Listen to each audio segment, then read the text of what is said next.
میرے سامنے سے یہ مناظر ہٹا دیجیے کہ جس میں باہم دست و گریبان مسلمانوں کی تصویریں ہیں۔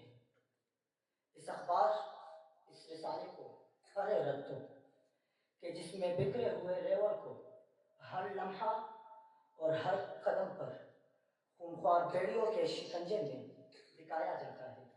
لیکن ایسا کرنے سے کیا عالم اسلام کو درپیش چیلنجوں کا سامنا کیا جا سکتا ہے؟ نہیں، ہرگز نہیں۔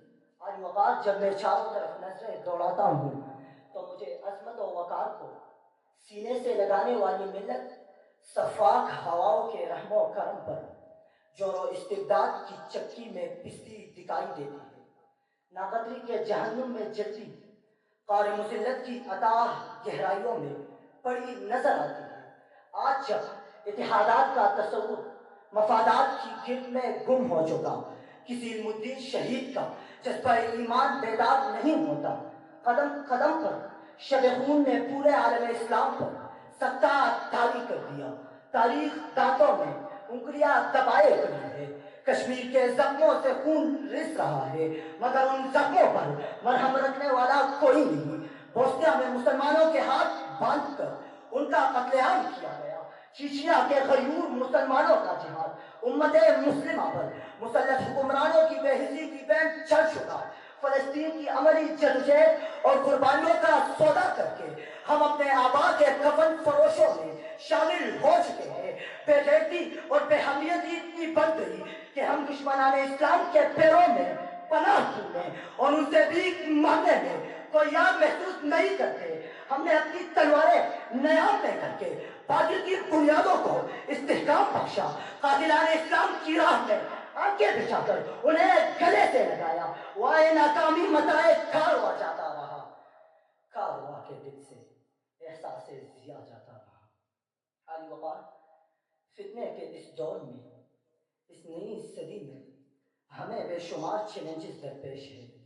سود در سود، قرضوں کے شکنجے، بدعنوانی، بے حیائی، مغربی طاقتوں کے چال، عالمی صہیونیت اور الیکٹرانک میڈیا کے ذریعے استعماری قوتوں کی ثقافتی یلغار کو روکنے کے لیے اگر کوئی واحد رستہ ہے تو وہ صرف اور صرف خاتم النبیین آقائے نامدار حضرت محمد مصطفیٰ صلی اللہ علیہ وسلم کی حضرت محمد مصطفیٰ صلی اللہ علیہ وسلم کی سنتوں کے اتباع میں ہے کہ جن کے مبعوث ہونے پر چاند، سورج اور ستاروں کی روشنی لوٹ آئی تھی۔ وہ صبح کہ جس نے تہذیب کو وقار، ثقافت کو تقدس، علم کو وسعت، فکر کو ندرت، عمل کو طہارت اور نفرتوں اور عداوتوں نے سسکتی بلکتی انسانیت کو اخوت و محبت کے تحفے عطا کیے۔ جب زندگی کو بندگی اور بندگی کو سرور ملا، جب عشق و حضور اور انسان کو خالق تک رسائی کی معرفت نصیب ہوئی، علی وقار علیہ السلام کی آمد حق کی فتح اور باطل کی شکست تھی، منافقت کی موت اور صداقت کی علامت تھی۔ وہ دن دنیا میں نئی روشنی کے ظہور کا دن تھا۔ وہ شمع اجالا جس نے کیا 40 برس تک غاروں میں، ایک روز جھلکنے والی تھی سب دنیا کے درباروں میں، ایک روز جھلکنے والی تھی سب دنیا کے درباروں میں۔ علی وقار ایک وہ دن تھا اور ایک آج کا دن، یعنی 21ویں صدی کا تیسرا عشرہ۔ اگر ہم اپنے باطن میں جھانک کر دیکھیں اور سوچیں کہ اپنے عظیم نبی کی عظیم امت اس قدر ناعاقبت اندیش کیوں ہو گئی؟ دنیا کو امن و عافیت، محبت و مروت کا سبق دینے والے مسلمان باہم دست و گریبان کیوں ہیں؟ آج طاغوتی حملوں کے مقابلے میں نا امیدی، شکست خوردگی اور احساس کمتری جیسی مہلک بیماریوں نے مسلمانوں کو پس ہمت، کاہل، عیش-کوش اور علم و عمل کی دنیا میں ناکارہ بنا دیا۔ اور باطل ہے جو روز بروز بلکہ لمحہ بلمحہ نت نئے منصوبوں کے ساتھ اسے بستی کے عمیق گھروں میں دھکیلنے کی تدبیریں بنا رہا ہے۔ فرقہ بندی ہے کہیں اور کہیں ذاتیں ہے، کیا زمانے میں بنپنے کی یہی باتیں ہیں؟